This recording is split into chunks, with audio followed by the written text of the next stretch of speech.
If you are watching this right now, something brought you here.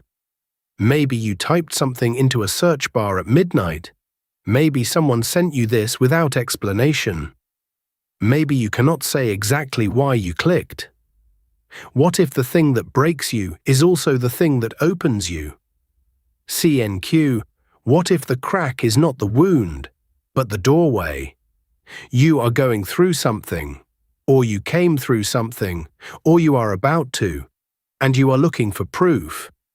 Some small evidence that what you are carrying has a purpose, that it is not just loss, that something makes sense of it. By the end of this video, I am not going to tell you it gets better.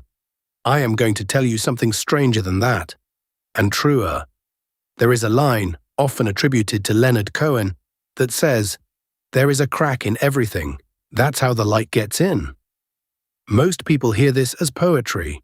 It is also neuroscience. Here is what the brain science of suffering tells us. The human nervous system operates in two distinct modes. In the first mode, when everything is fine, the brain is efficient. It filters. It edits.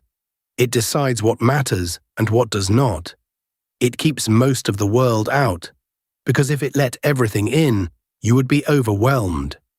So it builds walls, not walls of stone, walls of certainty. The certainty that you know who you are, that you know how the story goes. Those walls keep you functional, but they also keep certain things out, things that cannot pass through certainty, things that need a different kind of opening. Then something happens. It does not have to be catastrophic, though sometimes it is. It could be a loss, a failure, an ending. A moment of looking in the mirror and not recognizing what you see. Whatever it is, it cracks the wall. And in the first moment, that feels like damage. Like something has been broken that cannot be repaired. Like the structure that held everything together has failed. Frankl, 1959, observed something in the worst conditions a human being can endure. He noticed that the people who survived, not just physically, but inwardly, were the ones who found meaning in what was happening. Not later, not in retrospect, during. He called it the last human freedom. The freedom to choose how you respond to what you cannot control. But what he was also describing, without this vocabulary, was the state of radical cognitive openness that suffering creates. When everything you relied on has been removed, the brain stops filtering. It stops protecting the story it had about itself. It becomes, briefly, painfully, irreversibly, permeable. The defended self dissolves, and something else becomes possible. This is our evolutionary inheritance. Tedeschi and Calhoun, 1996, named it post-traumatic growth. Not recovery, but growth. The research showed something that surprised even its authors. People who survived serious adversity did not simply return to who they were. Many of them became more connected to what mattered, more open to others, more capable of meaning than they had been before the rupture. The rupture was not the opposite of growth. The rupture was the condition for it. Cacioppo and Patrick, 2008, studied loneliness and social pain at the neurological level. They found that when a person is in deep pain or isolation, the prefrontal cortex enters a heightened state of meaning detection. The brain becomes hyper-attuned to signals of connection and coherence. It is scanning, urgently, constantly, for evidence that it is not alone, for any signal that what is happening makes sense. The suffering brain is not a closed brain. It is the most open brain you will ever have. This is the thing almost no one tells you. Your lowest moment is also your most receptive moment. The walls are down, the certainty is gone. The story you told about yourself has cracked open. And in that crack, everything that could not reach you before can reach you now. Songs that always existed but never mattered suddenly matter. A sentence in a book you passed over suddenly stops you. A stranger says something ordinary and it goes straight through you. A video finds you at midnight when you did not know what you were looking for. Here is the dark truth. Confess.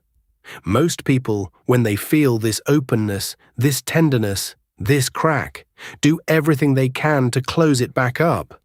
And who could blame them? It is terrifying to be this open, this raw. So they numb it, they rush past it. They reach for anything that will put the wall back up. Busyness, distraction, a new plan, a new person, a new certainty, something to replace the story that broke. And in doing so, they closed the crack before what needed to come through had a chance to arrive.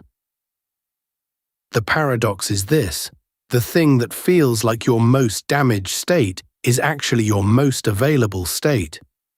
The version of you that is sitting with the crack, not knowing what comes next, not performing okayness, not yet rebuilt into the next version. That version is the most alive you have ever been. And everything you have been looking for has been waiting for exactly this version to show up. Because here is what growth requires. It requires a break in the surface, not a wound, a permeability, a place where something new can enter. A seed cannot grow in sealed concrete. It needs a crack.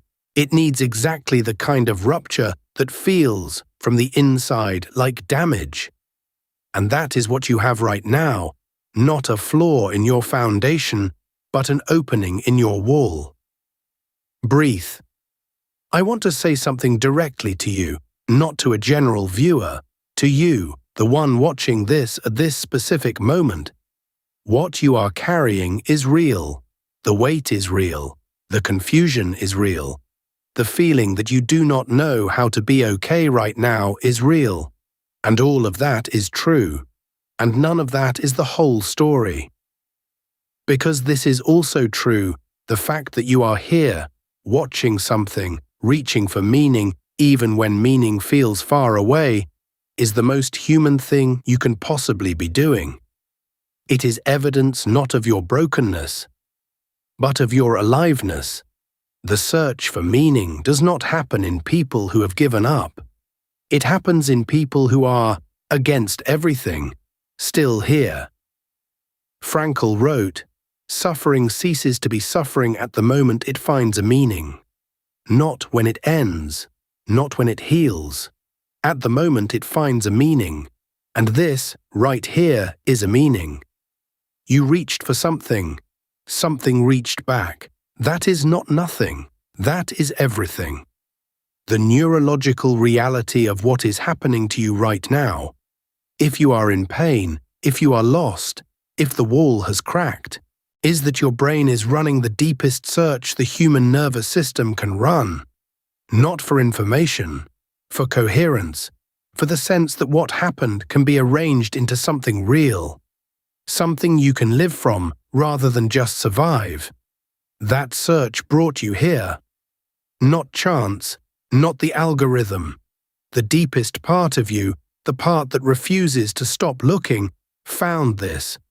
Because it knew at some level beneath language that what it needed was not advice, not solutions, not the instruction manual for getting back to normal, but the evidence that someone else has been here, that the crack is not the end. Hold L. You are not broken. You are open. The difference is everything. Broken means it is over. Open means it has just begun. What comes through the crack will be different for everyone. For some, it will be a clarity about what matters, finally, undeniably clear. For some, it will be a connection, a person, a community, a sense of being less alone. For some, it will be a version of themselves they could not have accessed any other way. A quieter version, a more honest one that stopped performing and started being. None of these things could have arrived through the intact wall. The intact wall was precisely what kept them out. And you could not have chosen to crack it yourself. It had to happen to you. And it did. And here you are, on the other side of the crack, not yet knowing what comes through, but open, which is the only thing that was ever required. This is the human condition. We do not grow in comfort. We grow in the breaks, in the places where the story we told about ourselves was no longer enough to contain who we were becoming. The truth was never that you were broken. It was always that you were cracking open. It was always about you. End silence.